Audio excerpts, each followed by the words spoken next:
Hello, everyone. Welcome to today's webinar session, Customizing CK-12 FlexBooks in Adaptive Practice. I'm Lindsay, one of the CK-12 team members, and my colleague Katie and I will be running today's webinar. Many of you joining us today are participating in the CK-12 Certified Educator Program, so welcome back to all of you. If you are brand new to the Certified Educator Program and would like to learn more and officially register with us, you can visit ck12.org/certified and press register to get started. As a note, we recently revamped the program to include 4 components. It includes 2 on-demand sessions, 3 core live webinars, matching assignments, and a final form requesting your certificate. Since this session counts as one of those core live sessions, you'll already be a third of the way through that requirement at the end of this hour. At the end of today's webinar, we can discuss more about the Certified Educator Program for any participants with questions, or you can type any questions in the Q&A window for Star or Katie to answer privately. Before we get started, I do want to talk to you for a second about Zoom. We have 2 different windows for Zoom that you should be seeing on your screen. One for Q&A and one for chat. If you have any questions for our presenter while Katie's doing a demo today, you'll want to type those questions into Q&A, and we'll stop occasionally and answer those questions live, and Star will be typing answers to some of those privately. Now, the chat window is a place for community conversation. So this is where we'd really like you all to introduce yourselves. If you're an educator, feel free to share where you live or the subjects that you teach.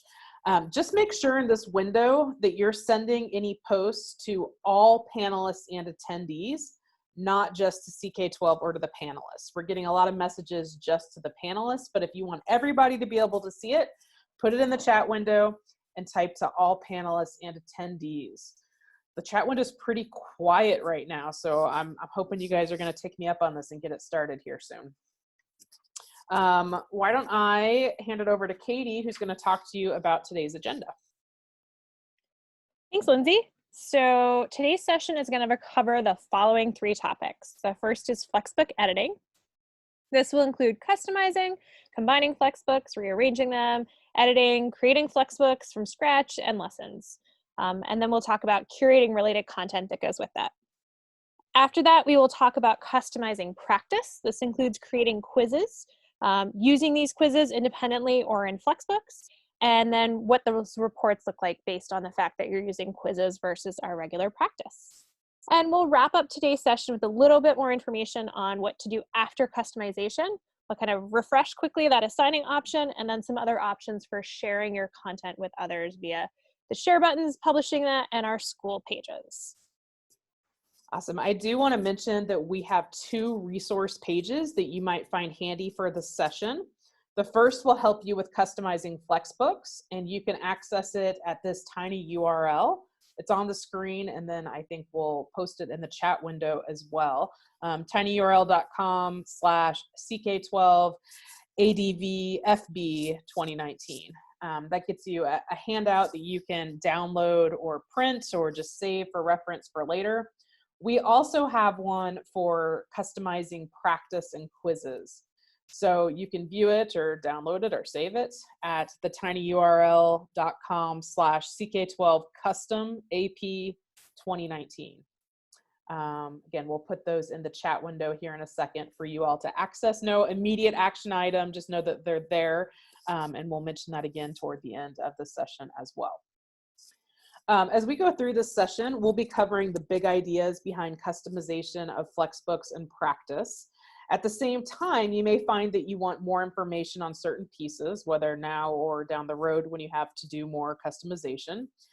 Well, we're happy to stay on at the end of this webinar and answer any questions that you have. Note that you can find more information and step-by-step directions about the following in our quick overview section of the CEP book.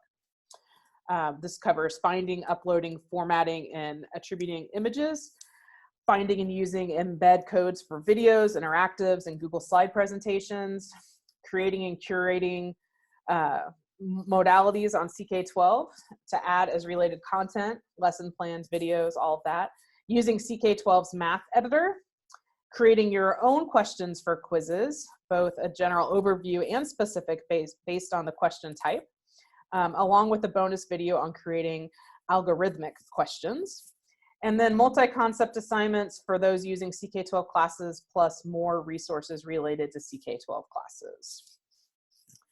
Okay, with that, let's get started with editing CK-12 FlexBooks. Thanks, Lindsay. So if you're starting with a CK-12 FlexBook or one that another user has made, you can simply click Customize to make a copy that you can begin editing. If, however, you want to pull from multiple existing books, you can use the Add to FlexBook textbook option to add these individual lessons, chapters from our legacy content and whole books from either our legacy or current 2.0 content. And that will add that to an existing or even a brand new FlexBook. It's a great way to convert from 1.0 to 2.0 as well. And then finally, you can go to your library to start a brand new FlexBook or a FlexBook 2.0 from scratch. There you will also find any work you've customized or created, so make sure you check out that library piece after you start your customization. When you're customizing a FlexBook, you can use the options at the table of contents level to delete sections or even whole chapters and to reorder content. This can be especially helpful if you're adding in new content, as that will always show at the bottom of the table of contents from within a FlexBook editor. And then from within that editor, you can even add in new chapters and create new sections, whether you use them as traditional text lesson or as a bucket to embed media or some sort of combination of interactive and text lessons within a section. So one note, the best practice is to stick with a single tab when you're working and editing so that you work sequentially and updates are saved in the order in which you do them and you're not kind of jumping all over the place trying to save different parts. So that's just kind of a best practice note as we go. Inside an individual lesson, and we'll go live in a minute to show you what this looks like, but I'm just kind of doing a quick little overview first. So inside those basic lessons, you can get to that by clicking on the pencil edit icon next to any section of a FlexBook or by creating a new lesson, what we call a read. So if you're looking for what to create, you're calling that some sort of text-based or read lesson. You'll get kicked into this editor. There you can directly adjust or write any text, and you can use a toolbar for special formatting and media. So 3 icons I want to be sure to point out is first our math editor. This allows you to create formatted math text. Our image upload option, which includes an option to upload a file for an image and the needed attributions and licensing notes to meet our requirements. And then our media option, which allows you to embed interactives, videos, and more using a standard embed code. In addition to the kind of text part of that lesson, there's a few other tabs to access when you're inside a lesson to edit. And many of these are also available at the book level. So the first is resources. So here you can upload an answer key, maybe a lab exercise, anything that you think might be a resource that you want to upload kind of as a, think of it as a PDF or a Word doc you would upload in addition to the text within the lesson. Just make sure that whatever you're adding there fits under our license. So once you save it, those will then show up under resources, which you can find in the toolbar, and then they'll kind of pop up on the right there so that a student could open and download that information. The next tab over is the details tab. There you can add in or adjust lesson objectives, vocabulary, and further down that page, update any new credit or source information so that you have the right attributions for a lesson. Once that's saved, that will show up under the same toolbar on the right at the bottom under concept details. And there you can see kind of the description, the vocab, and all the way at the bottom that CK-12 Science is the author of this book. So you want to make sure that that information is included correctly. The last piece to point out is a related tab. Now note that this only shows up for 2.0 lessons. So if you're working in an older book, you will need to convert it by adding it to a 2.0 FlexBook. But once you're in the nice new updated 2.0 platform that we have, this related tab is available. So we seeded all of our core content with related modalities. So other ways to learn. This first one, that types of transformations, is another text option. There's a video, a real world application, and interactive. And in some of our middle school math books, you'll start seeing lesson plans. They'll show up for teachers as great extra resources. So here you can remove any content that you don't want included in your version of the book. You can even add in other pieces that either CK-12 already has or that you create. And you can use this tab to swap out the practice for a quiz as well. And we're going to talk about that kind of later on in this session. So once you've saved that, these related modalities show up at the beginning when you first click on a section within a FlexBook under Other Ways to Learn. And then if you're inside an actual lesson, they'll show up on the right under Related Content in that same super, super useful toolbar. So I think with that, let's actually see what this looks like live on our site. So I'm going to go ahead and swap over to CK-12. Hopefully you guys can all see that page. I'm sure Lindsay would stop me if you couldn't. And let's get started. So this is the CK-12 homepage. That logo is always helpful to kind of get back to that page. If you click on there, it'll reload that page. And then under subjects, let's say you're teaching kind of an integrated science class. So maybe I want to pull from physical science as a starting place. And the easy thing to do from here is to, under this, simply click Customize. So I often recommend that you rename right away, maybe putting your school initials in there or something, just so that you can distinguish between kind of the CK-12 book that you're working with and a different option for your particular school. So in this case, let's do a physical, and I'm going to combine it with an earth science for a webinar. So once I'm in here, you can see I can say, okay, well, maybe we're not going to get to electricity and magnetism in this particular lesson. So we're going to remove those sections.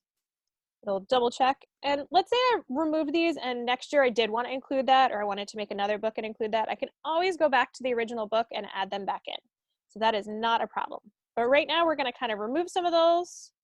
Maybe we want to talk about matter and change first before introduction to physical science. See if we can actually swap that. You could say, well, that doesn't make much sense, so let's put the introduction back first. And you can even do the same thing within a chapter. I can kind of delete or reorder individual sections or lessons.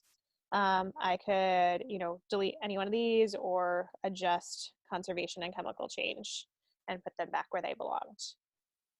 So that's kind of the little quick adjust, reorder, rename part.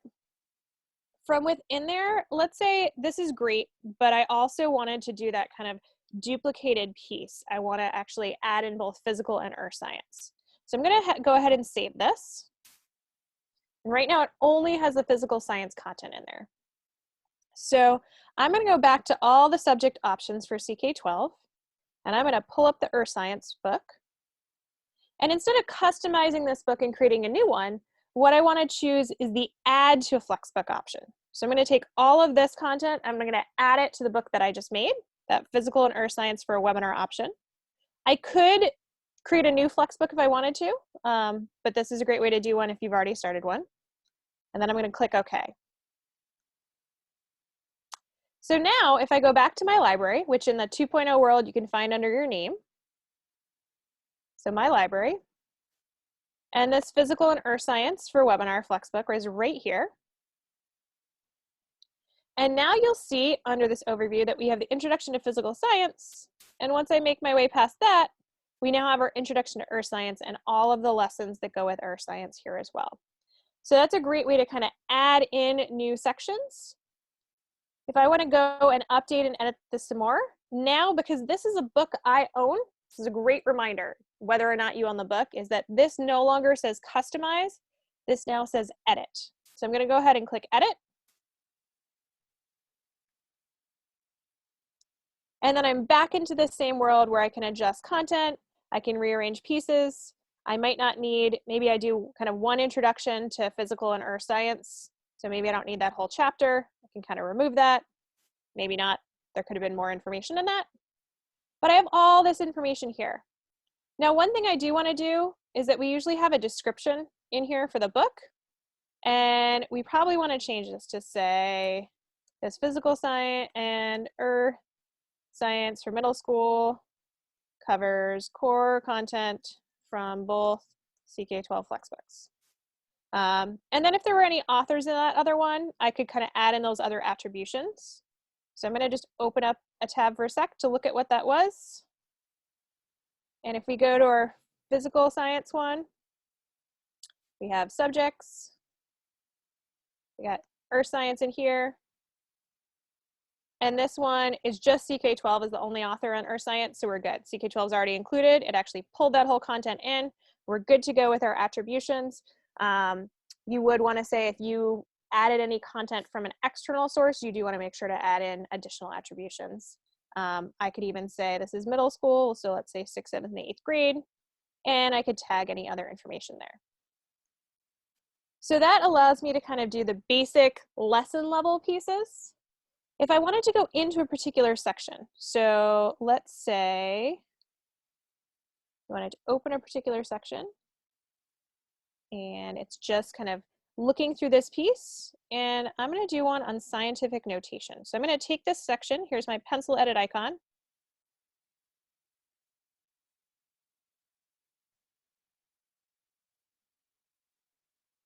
And you are more than welcome to leave the title as the same for a lesson, but if you wanted to put your initials for your school or something else in there just to distinguish, you're welcome to do that as well. I'm going to leave this as scientific notation, and this will kick me into my editor. So here you'll see an image. If I upload a new image, or if I want to edit this image, I can open that. We definitely recommend that you choose a new file to upload. This is now in our system, so this is the URL that's showing, but if you choose an image from the web and that web page changes, then that image is no longer available. So definitely choose upload, and then either you hold the copyright or you don't hold the copyright, because that, and then it gives you some options for kind of working your way through there. You can see what that looks like if I was going to do a new one. So let's say I wanted a new one. Either I hold the copyright and you have to put in permission, or I don't, and it'll give you some information about our license. So based on our license and our terms of use, we let you upload images that are attribution related or in the public domain. Anything with kind of copyright restrictions isn't allowed in our system. So pick one of those options, or make sure that you get rights to use it within our system. So that's our image upload option. You can see down here that there's media included. So let's look at what that media looks like. You can even preview it. It looks like it's a video. So right here, this embed code is what you would get off a YouTube site. So if you just kind of wanted to share a video and do that, you could see that embed code there and put it in there. You can use the same embed code and pull one from any of our interactives, and kind of go through those different pieces. But here's the idea. You can go in, you can change text, you can put stuff in our math editor. This I think is just regular text, but maybe I wanted to put it in our math editor. A times 10 to the B. I can do that. A times 10, and I want a power right there. And see, what I did was I messed up because I now can't see it and I have to remember the LaTeX code. So let's do that one more time. And you can actually use our drop-down options here to help you out. So if I click right in here, I could type I want A, and then I want times, and I want a power. So 10 to the power of B. And I can preview that and look at it right there and add it in. And now I could just remove this text that was not in our math editor if I wanted it nicely formatted for a math editor. All sorts of options. So I recommend that you guys kind of play around, see what questions you have, see how things go, but definitely consider including interactives or videos or things to kind of engage that lesson and not just have it be all text. In addition to kind of our general toolbar, check out the element box for different kind of formula options if you want to put them in, basic, bold, italic, superscript, some color options, all sorts of things in there. Feel free to edit. The resources and details tabs of that lesson are the same as for a whole textbook. So you would just kind of edit that content there, update any attributions accordingly. And then the one that I want to spend a little bit of time on is to make sure that you understand related. So here you can see under related content, these are our little icons. So this icon is for a Plix interactive. This is a real world application. Here's a couple of videos. So let's say you only wanted one of these Plix interactives, you could remove one of them. You could add in any modalities. So the first thing that will load is anything that it's available in our system tagged to the same concept. So you can see this Plix is already tagged right there. But that the one I just removed, I could add back in if I wanted to add it back in. So now it would be available there. I could also look in my library under something. There's nothing tagged there. Or I could search across the system for something like scientific notation. And now it's going to pull not only from there, anything in my library that's tagged to that. So it looks like I have some sort of read on scientific notation. This is probably this one. Or maybe even one from a math book that I want to add in on writing numbers in scientific notation. I could add that additional resource and it would be available. Now, if I'm still in the progress of kind of updating this and I don't want my students to see changes yet, I could keep this as a draft. If I'm all set for anyone to see those updates, I can finalize this draft. And now in this particular lesson, you'll see the option under my toolbar. If I go to that related content, you'll see that new additional read, and kind of that clicks is now, instead of being at the beginning, it's now at the end there because I added it in after.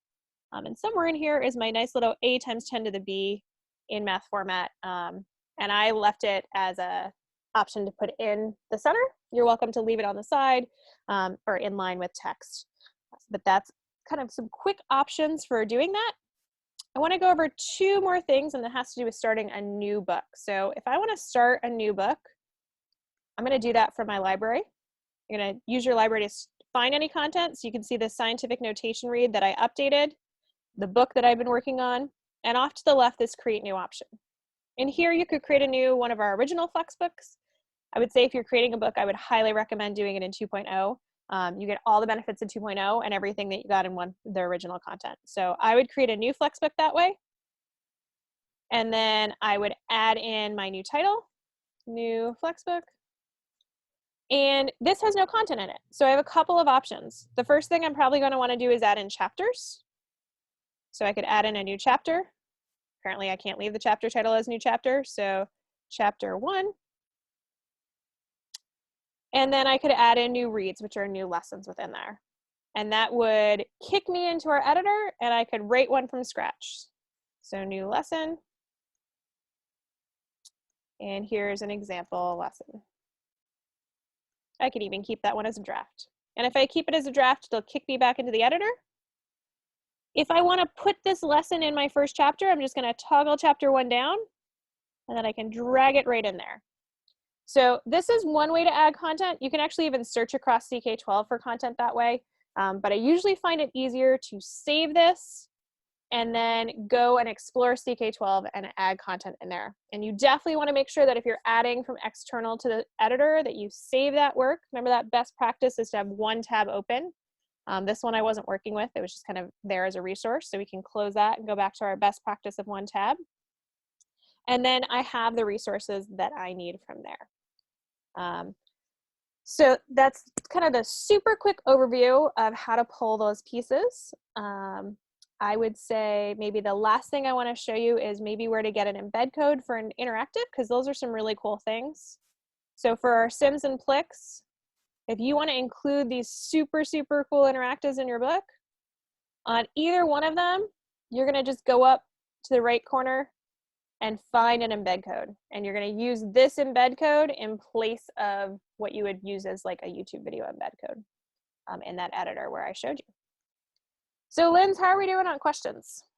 Well, we've got some coming in for you. Let's start with a couple of questions that we have about editing a book. The one that's sitting in Q&A right now says, Katie, can you edit a class that has already been started for the school year? For example, if your lessons are all out of order and need to put them back into order. Sure. So the short answer is yes, but it can get a little complicated. So if I go to my library and I open this lovely physical and earth science webinar, FlexBook 2.0 in here, and I want to edit it, at the top of this lesson, nothing in here has been assigned, so that's not a big deal. If anything had been assigned, you usually get a little warning message that says if you're adjusting this, just remember that revisions kind of matter. So you are more than welcome to do it. It's just a question of the fact that if you update it and then a student accesses something from an assignment. So let's say I go ahead and I save this for a second. and I want to assign a section. So I'm going to quickly click assign right here. I'm going to assign it to a CK-12 class. Let's do it to a demo class. Pick a unit. And a due date. So this lesson, I just assigned section 1.1. Now, if I go ahead and I edit 1.1, totally fine. But if I move, let's say, this to here, and now 1.1 has become 2.1, this new version of my book, I can see and share with, but that assignment would still point them to kind of the older revision of that book, because whatever your assignments are is what is there, so that kids aren't, if you make changes down the road, what the assignment was when you assigned it and they did it is still what shows up there. So just be aware that you are more than welcome to edit and change, and that's totally fine. But if they access the book through an old assignment, they might just have to click the, like, there's a little message at the top that says check, you know, you're looking at an older version, access the new one, and they can click over to the new version to go from there. Kind of related to that question, Katie, in the chat window, we had a question. Once you modify a text within a read, it will no longer receive updates from CK-12. Is that correct? Yes. So this particular book, for example, I edited what's now section 2.17, scientific method. No, that wasn't right. Where are we? Scientific notation, 229. So I edited this section. All of these other sections are just pointers to the CK-12 read that has that content in there, that lesson. So if CK-12 updates it, you'll get a notice that says you can just kind of refresh that content and pull it in quickly. But this scientific notation one, I have pulled out. I've started to make changes on that, and we've now disconnected it from the original lesson. So you would need to just go to the newer one, add it back in as a new lesson, and kind of go from there. So you can always pull in the newer content, but you can't you can't kind of see those automatically if you have started to edit it. Okay, how about one more before we start moving on to practice and quizzes, but keep the questions coming. And again, if you can type them in the Q&A window, that's helpful. Just we see them better just for organization. I know that we did have a question for anybody who has an existing FlexBook on our system and they're wanting to put that FlexBook in a 2.0 book. Can you quickly talk them through what they should be doing for that?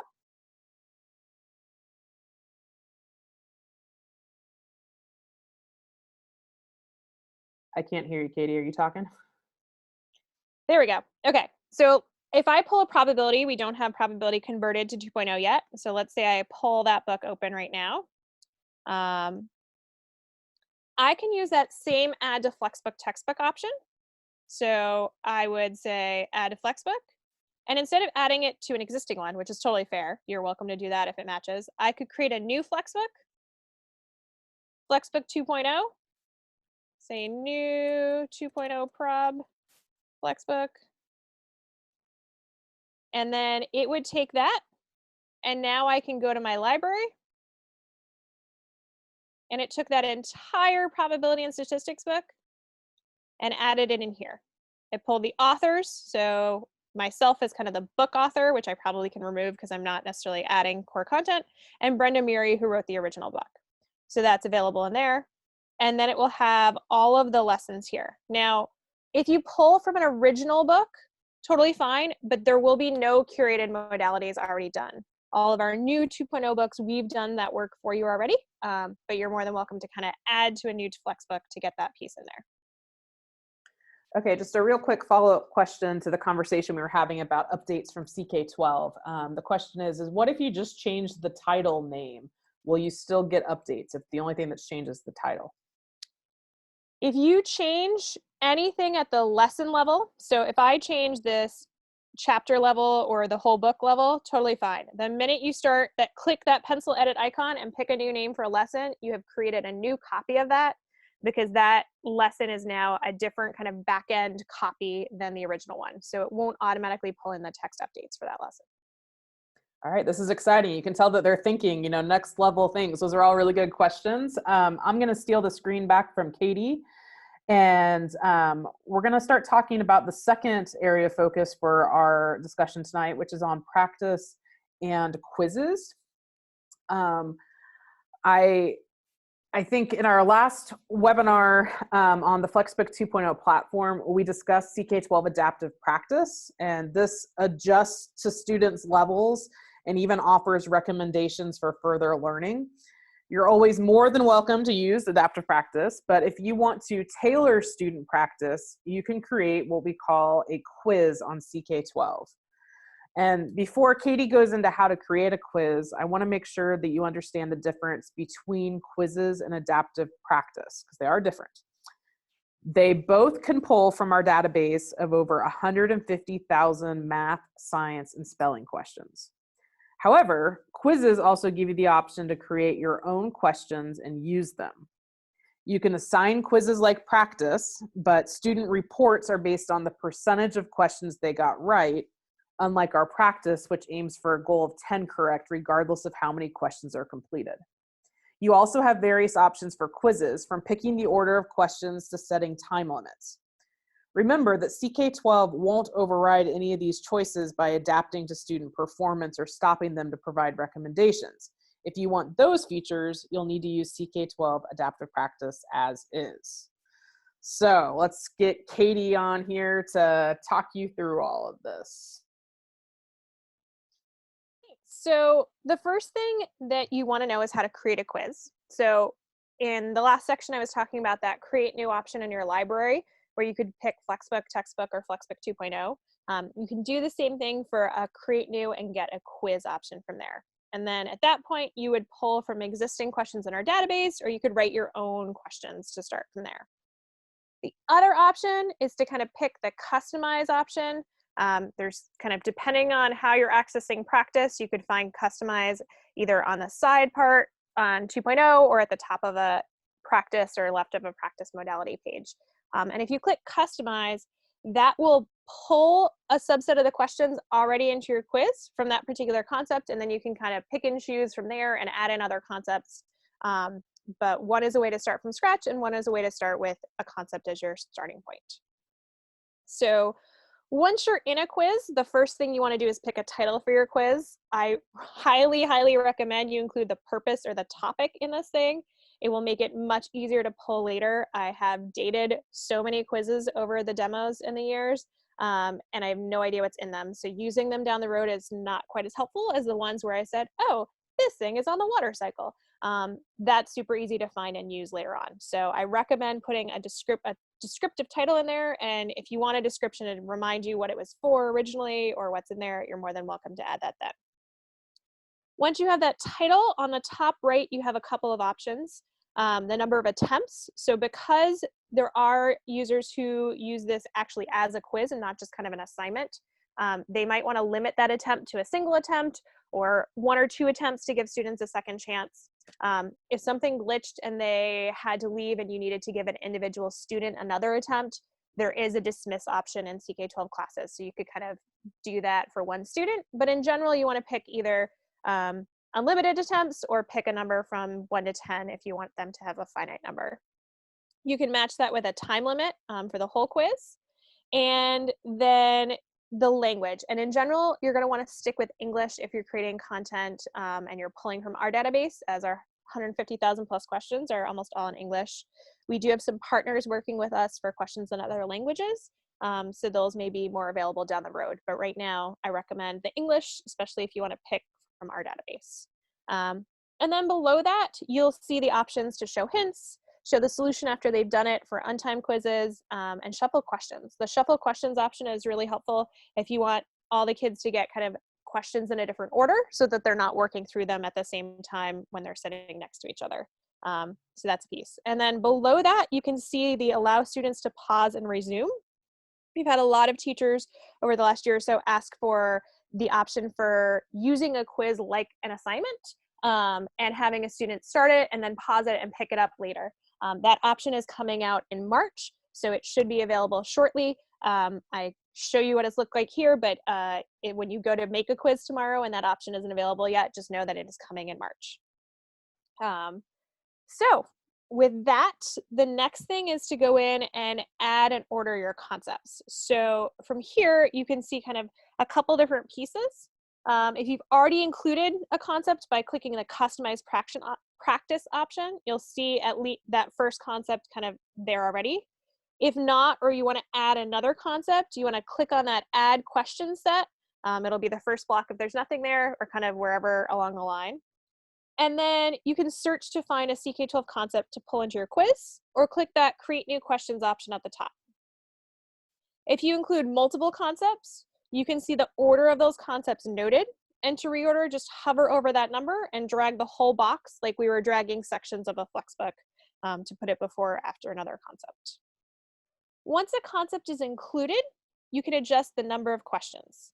At that point, the system will randomly pick a variety of easy, medium, and hard questions from the various types that match the concept for this number. So in this case, if I set this to 5, the system would pull 5 questions trying to span a variety of types of questions and a variety of levels of questions, and it kind of already does this.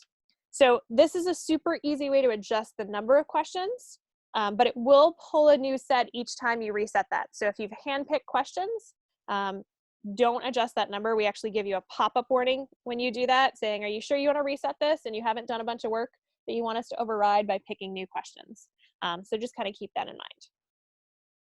If you want to actually hand pick those questions, you can click on the pencil edit icon, which hovers over that concept box, and that will show up there. And that will open the question editor. That allows you to kind of pick and choose the questions. You can preview them. You can reorder them. You can select and deselect questions. And there's an add question option at the top that would allow you to add questions to that particular concept as well. So if you want to create your own questions and you click that add question option, the first thing you have to do is pick the type of question you're working with. This second option kind of from there automatically tags it to the concept. If you're picking new questions, you'd have to tag it to your own concept. But regardless of how you get there, you got to pick the type of question you're working with first. So you can kind of see the different options there. They're probably super familiar to you in terms of multiple choice, true, false, short answer, fill in the blank. Our drag and drop is a categorizing option, and highlighting is kind of like circle the right word in a sentence or the right term. And then the discussion question is a prompt. There's no right or wrong answer, but if you did want to kind of include that as the last thing in something, you'll often find it in our Plix challenges as a final just prompt to get kids thinking and talking. So after you pick your question type, which will then populate the rest of that editor with the other pieces you need to fill in, you're going to write in that question. You're going to add in answers, and for multiple choice or true, false, or select all that apply, you want to fill in those distractors as well. You're welcome to add hints, pick a difficulty level, add in any details that you want. And on the right there, you'll see that variables option. We're not going to go into that right now. If you want to stay on at the end, I can kind of walk you through some of that. But that's kind of an advanced thing if you want to start putting in where it gives different numbers to each kid as you go through. So those are all options from there. The very last thing you want to make sure to do is add that concept. So this screen would have been as if I just create new questions and it wasn't tagged to a specific concept already. And from there, I can add concepts either in CK-12 or I can tag it to a lesson I have created. So for those of you that are not math and science teachers specifically, that you want to do a lesson on the Civil War, for example, you could write that lesson in a FlexBook or pull content accordingly, and then tag these questions to that lesson. So then you would kind of group them and attach them and assign them accordingly. So those questions, they'll show up at the bottom of that quiz, and then the question is what to do with that quiz. So once you've made a quiz, you have 3 options. The first is that you could swap out the practice in a 2.0 FlexBook, or add in a quiz if you're making your book from scratch. That is done either directly from this page, kind of sidebar thing, and I'll show you how to do that in a minute, or through that related modality option that I was showing you earlier. If you want to report, but you don't necessarily want to attach it to a FlexBook, the other option is just to assign the quiz directly without attaching it as part of a 2.0 lesson. So both of those are available as assignments for quizzes. And then the final option for customizing or using those custom questions is to embed them in a lesson. When we embed quizzes in a lesson, we call these inline questions, and they're super helpful for students to learn as they work their way through a lesson. However, if you use questions in that format, it's not part of the assignment, and you do not get a report accordingly. These questions are geared more towards learning versus an assessment piece. And so students have to successfully complete them. And thus we recommend for any questions you make that you add in feedback to kind of help them understand what they might have gotten wrong so that when they retry it, they can be successful. So those are the different ways to use it. And then if you used a quiz as a FlexBook 2.0 lesson attachment or as an individual assignment, you will see they'll show up in reports once the students have completed them and clicked that handy little turn in button because they've decided to actually turn in their assignment when they're done. So if you have a practice score, that's out of a goal of 10 correct. For any of you guys that joined us for our FlexBook 2.0 platform, Lindsay kind of went through that in that webinar. But that last thing, that quiz percentage, is actually a true percentage score. So if you had 10 questions, then this would be an impossible score because you can't get half a question right. But the 90% could be valid underneath that where they got 9 questions right. This most likely is a quiz with, let's say, 20 questions. And so they got a set of those questions correct that gave them a score of 85%. So just remember that kind of the difference between practice and quizzes, a goal of 10 correct versus a true percentage score. You can pull up more information by clicking on that to get details. And then this extra piece, this time on lesson and quiz score, if you are using FlexBooks 2.0, that is available under insights in that lesson. So that gives you a little more information on kind of what's happening and allows you to see it from within that lesson itself. So I'm gonna go ahead and steal the screen. I don't know if we have any questions that are coming in that Lindsay wants to ask while we're going. She's more than welcome to do it, but I might be getting to them as I go live. Yeah, we do have some questions, but I think let's continue with your demo and see if some of these are resolved. Great. So as I said, if you were going to create a new quiz, you could do that from your library. So create new quiz right there. But I actually want to create a quiz for my lesson that I was working on in my book. So this is now section 2.29, I think we said. So I'm going to go ahead and go down to that scientific notation section. And I'm going to go into that lesson. So here I can view the practice that we have. And I could preview it, assign it as is, do all that fun stuff. But let's say I wanted to make a quiz on scientific notation. I'm going to click Customize. And as we said, it starts by pulling in that resource and what's happening here. Any questions? It looks like there are 78 questions tied to chemistry for scientific notation. First thing, as I said, was label it accordingly so I know what's in here. And I could set my number of attempts. Could do it so that students had 3 tries to get this right. I could pick this piece. Notice because these questions are in English already, I can't even change the language. And I can go from here. Maybe I only want 10 questions in this piece, or even, let's say, 6. I'm going to click outside of that. Here's my little warning that says, you sure you want to change this? Well, I haven't handpicked anything yet, so go ahead and go from there. I could then say, great, I want to see what other questions we have on scientific notation. Notation, let's see if I can spell. And it looks like there's some in arithmetic as well that I might be able to pull from and add those to my quiz. So now I have 2 different concepts to work with. In this case, they're both on the same topic. If you wanted a quiz that was kind of a unit review, you could pull a bunch of different topics inside there. I could reorder these. And I could even go into a particular lesson. And in this concept, I can see the 6 randomly picked questions. You can see easy, hard, medium, hard. We got the fill in the blank, multiple choice, true, false. It kind of shows a bunch of different options in there. So I could reorder these questions just like our FlexBook. I could say I want that easy, medium, hard there. I could deselect or select stuff. I could say, maybe I don't want that one. We're going to just remove that one.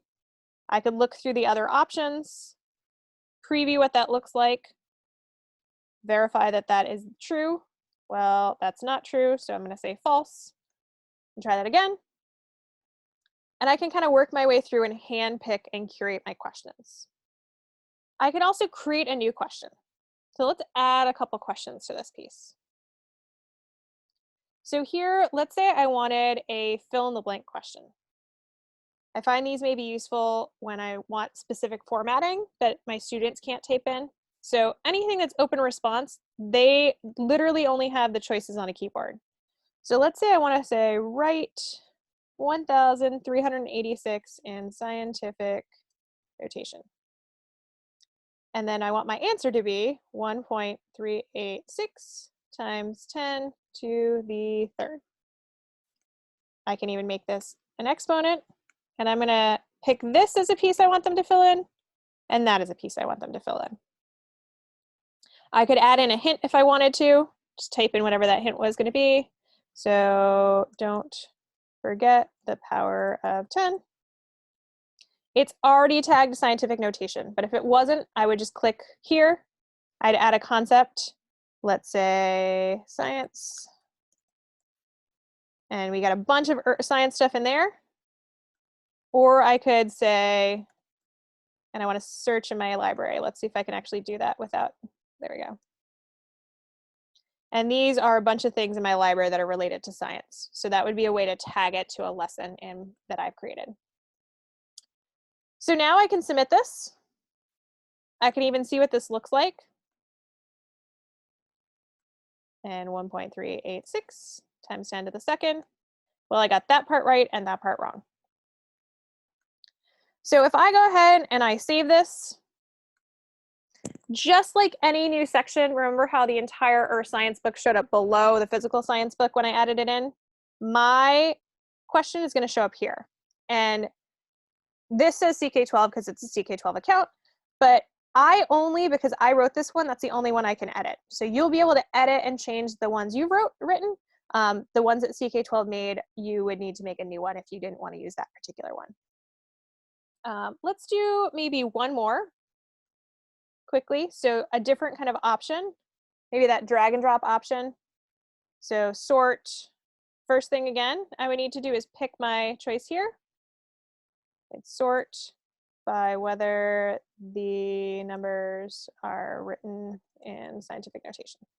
And we could say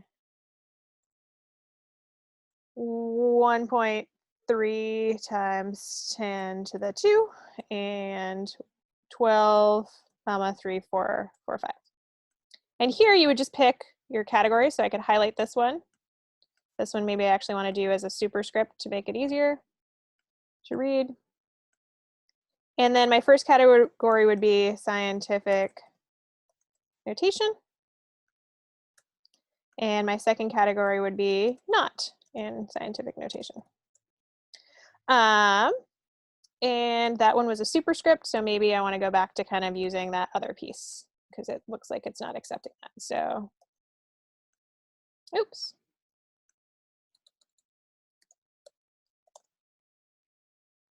So if we go ahead and we select that piece, it'll have that same power. And I can just drag them in here and there. And then same deal, hints, medium, tagging. If I submit this, I can preview this question. And it'll go from there. So if I preview this, now the student would drag each part into the part that was in. And let's say I did it in the wrong place, get them wrong. I can try again, and I can put them in the right place, and it'll map them accordingly. So, some options for adding in questions of your own. Those all show up at the bottom. And then when I get in here, I'm going to save this. And now, how do I want to go ahead and use this?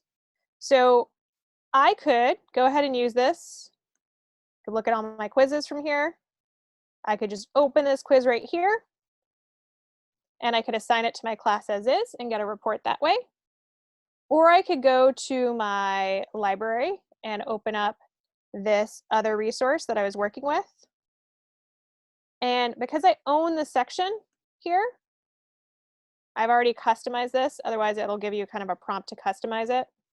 I can swap out that practice for a quiz. And I could do it through that related modality option I was showing you beforehand by adding in a quiz there. Or I could switch this to a quiz. And because I labeled this, as I said, like these untitled things are not helpful, but I know it's scientific notation. That's the quiz I want. I'm going to add it in.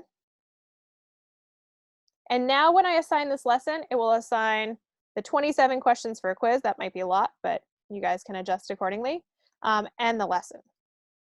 And so then kind of one last piece to show you is those reports. So I'm going to go ahead and I'm going to go to my classes. And you can see those reports if you open an assignment from a CK-12 class or from a Matching Google class or Canvas class. Schoology right now has your lessons, but not your whole report piece. It has just the scores. So let's go ahead and open this quiz. These are my assignments.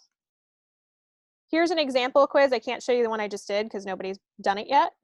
But if I open this particular lesson here, you'll see that for the students that did their work, under this toolbar, under Insights, you can see the time they spent on their lesson and their final quiz score that they submitted. So it looks like that person just kind of took the quiz. We got a different quiz score as we go through from here, but you got your time on lesson there. That's a little different than the practice, which would show their skills meter score to give you a sense of how they were understanding it or not. If I go back to that CK-12 class and I look at that report, a practice report gives you a skill meter. So here you can see kind of the proficient skill meter for this and the questions. But a quiz report will give you any attempts. So we talked about attempts, you could do multiple attempts. So I got a couple attempts, I can view either one. This 87.5% is what's showing up as my final attempt submitted and score. And then even the detailed questions as you go through. And this isn't due yet, so I could go to these details, and if there was a limited number of attempts, there would be a dismiss this attempt option there. One thing to note, this is a perfect example right here where it says this person needs to click turn in. So Katie's actually done work for this particular practice, but hasn't submitted it, hasn't clicked that turn in button, as opposed to kind of the other people who turned it in, or Stephen, who actually turned it in but didn't do anything. He just kind of opened it up and clicked turn in before he got a chance to do so. So if you're saying they said they did it, but you're not seeing it, make sure that if it needs to be turned in, they click that turn in. So let's stop there and take some questions, see what we got. Well, you know, I think Star's got the questions under control in the Q&A window. So actually, I'm going to take the screen back from you, and kind of the last part that we wanted to cover was, all right, so I've customized a FlexBook, I've customized practice. What happens after customization? How do I get this in the hands of my students? So why don't we go ahead and quickly cover this while people are typing any last questions that they have into the Q&A, and we will get to every single question in the Q&A window. Sounds great. Okay. Well, option one, because we were just talking about that, is assignments. So you can assign a whole lesson option there for a FlexBook. That can be assigned straight to CK-12 or Google Class, or you can assign kind of multiple sections from the table of contents. Additionally, you could assign a specific related modality, whether that's a quiz or one of those related content options there. Just one note, if you assign that matching practice when you're on a related modality page and it's that orange practice button, that assigns all the practice for that entire concept, even if that concept spans math and science. So for example, that scientific notation one might pull questions from kind of the broader concept versus that specific concept. Or if it's a topic that runs between life science and biology, it might be a broader set of questions. If you want just the questions related to the lesson, make sure you're assigning the practice as part of a 2.0 lesson. So that's something to keep in mind. So, and then as we said, make sure you click turn in. Another option is share. So a share to class option, there's two. This first one is share and the next is share to class. You click on the share option, you're sharing this external to CK-12. So you could share this in an email, you could share it on social media, and you could share it to a CK-12 class, not to a CK-12 class, to a Google class. You do not need both of them, just your Google class. But if you are clicking share, you want to make sure that you are not trying to look for a report. So this is super helpful. Let's say you want to share your whole FlexBook with your students as a quick resource to look at. Go ahead and post that as a share option in Google Classroom. If you want to report, you do need to use our assign features. The share to class will share it specifically to a CK-12 class, and that will allow you to see that within the resources for that particular class. You also, at the bottom right underneath those options, is that download PDF. So for any kind of custom lesson or FlexBook you've been working with, or if you need a worksheet for a quiz or practice questions, you are welcome to download that piece and share it that way, though we don't recommend it because you lose your interactivity for there. The next part is publishing. So for custom FlexBooks or non-quiz modalities, we recommend that you publish them and share them with others. So to do so, just click on that publish option on the left-hand side at the table of contents or on an individual modality. This then, so what it happens, it will show up under search. So that's the biggest thing, is now others can find it when they're searching across CK-12, and they'll see it under that community contributed tab. This makes it easier for students and colleagues to find it, and it really just helps add to the resources of the whole CK-12 community. And the last piece is that it is required that you publish content if you do want it to show up on your schools page. So what is a schools page? We do recommend that you add, especially if you're doing a bunch of books, create a schools page for your state or under that international option. This helps your students and colleagues find all stuff, and it helps others near you kind of see what other schools are doing. So we have some great ones on there. If your school does not exist, can't find your school, no problem. Click that add my school option.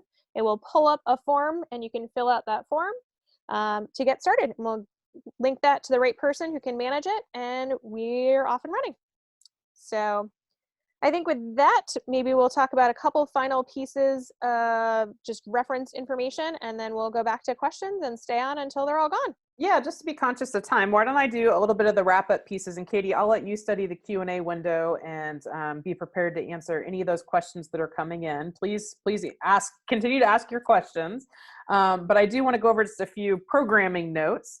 If you were intrigued at all by this session and want to learn more about how to work in teams or implement CK-12 in your classes, our next webinar, Strategies for Using CK-12, is on March 4th at 3:00 p.m. Pacific time.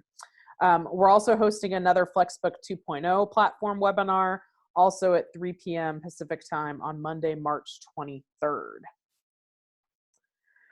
Like the two upcoming webinars, this is one of the core sessions for the CK-12 Certified Educator Program. If you are brand new to the Certified Educator Program and would like more information about how to get started, now that you have one of the webinars under your belt, go to ck12.org/certified and click register. We do love to get feedback. We read every single comment we ever receive. If you have just a couple of minutes, if you wouldn't mind going to the tinyurl.com/CK12feedback1920, we would love to see what kind of feedback you get or that you're able to give us. And we'll put that link in the chat window here in just a moment. Again, thank you so much for joining us today. You all are very dedicated and committed to the profession to be spending some time with us.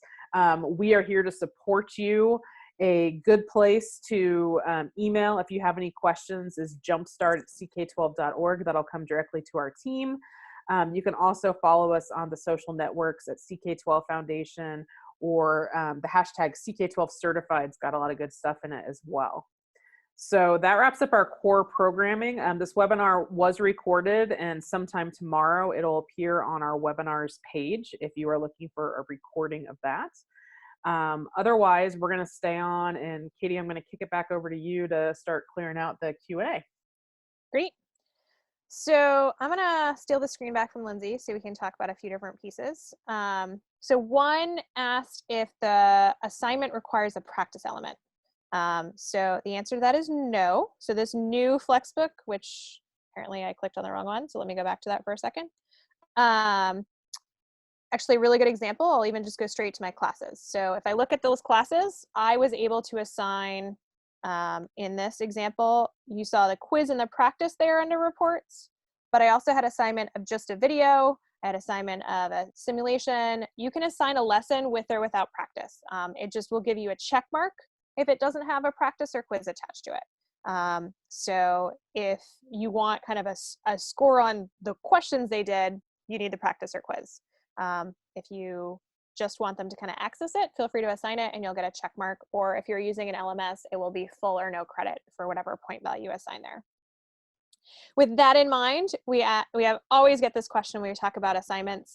If we use Canvas or Schoology or Classroom, do I need to make a class in CK-12? Please, please, please do not make a class in CK-12. We are integrated with those platforms.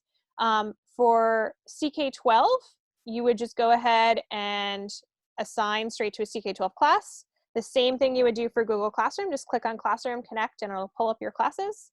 And for Canvas and Schoology, you're going to link it on the back end, and then you'll be able to pull those up within the assignment workflow within Canvas and Schoology.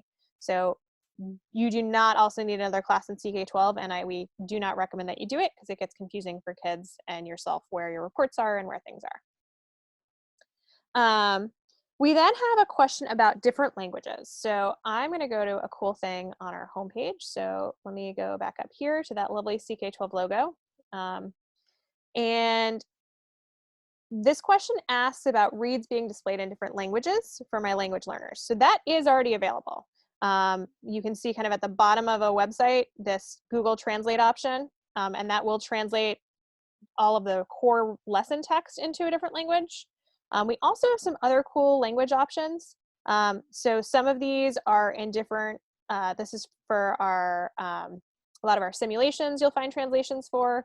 And then like Brazil is creating content. We're partnering with a group there, and they've created elementary science content in Portuguese. And you'll see some of the questions that they've created. So they have quiz questions created specifically for that. Our questions don't convert automatically because a lot of those open response questions, the English answer wouldn't be acceptable in that language. But the more that we partner with organizations, and we have some other ones kind of that we're looking into and working with, they'll be publishing their own practice in that language, and then that would be available for you to use as well. So I think we've got that one. Is there a standard format size for pictures in your CK-12 FlexBooks? Is there a way to center that picture?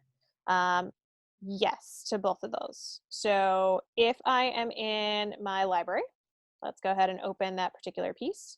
So let's open our scientific notation read. And actually, I'm not going to edit it from here because that's super poor practice, because if I made edits here, I'd then have to go update it in my book.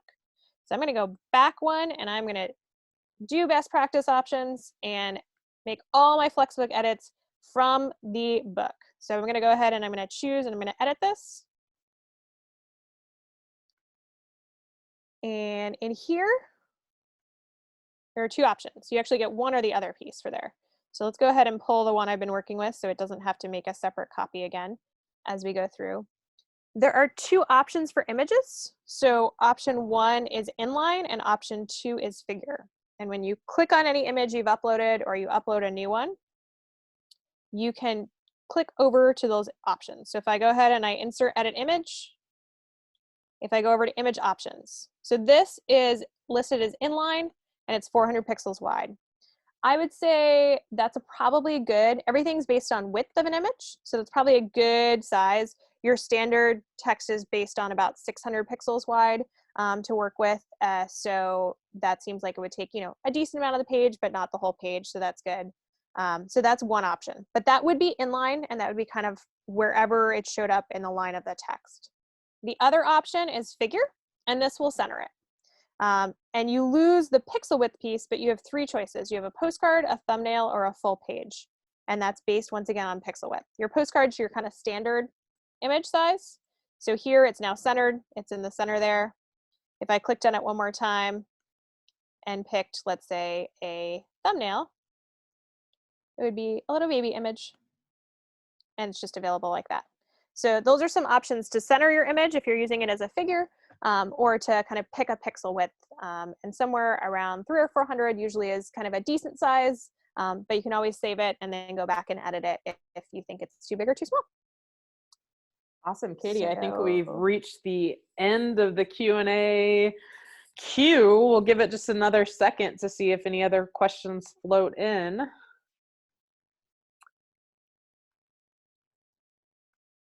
Well, I'm not seeing any. Again, let's thank you all one more time for joining us today. We really appreciate it, and we hope to see you on a future webinar. We'll see you next time. Thanks.